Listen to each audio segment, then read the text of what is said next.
আসসালামু আলাইকুম। শুনছেন সংবাদ শিরোনাম। সরাইলে মোটরসাইকেল দুর্ঘটনায় যুবক নিহত। এখন শুনবেন বিস্তারিত। ব্রাহ্মণবাড়িয়ার সরাইলের ট্রাকের সঙ্গে মোটরসাইকেলের ধাক্কায় নাহিদ আহমেদ নামে এক যুবক নিহত হয়েছে। বৃহস্পতিবার 12ই ডিসেম্বর রাত 9টায় ঢাকা সিলেট মহাসড়কের ইসলামাবাদ এলাকায় এই দুর্ঘটনা ঘটে। নিহত নাহিদ উপজেলার সদর ইউনিয়নের সৈয়দটুলা গ্রামের পূর্বপাড়া এলাকার ফুলু মিয়ার ছেলে। মোটরসাইকেলে থাকা তার দুজন একই এলাকার আলাল মিয়া ও কুট্টাপাড়া এলাকার জুনাইদ মিয়া আহত হয়।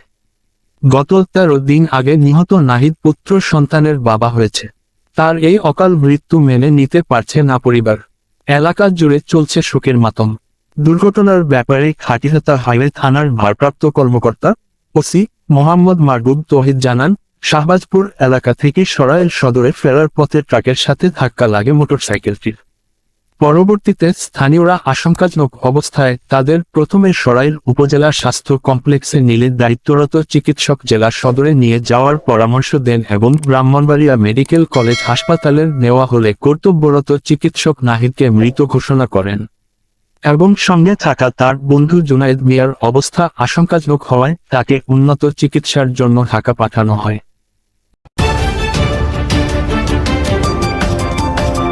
ব্রাহ্মণবাড়িয়া 24.news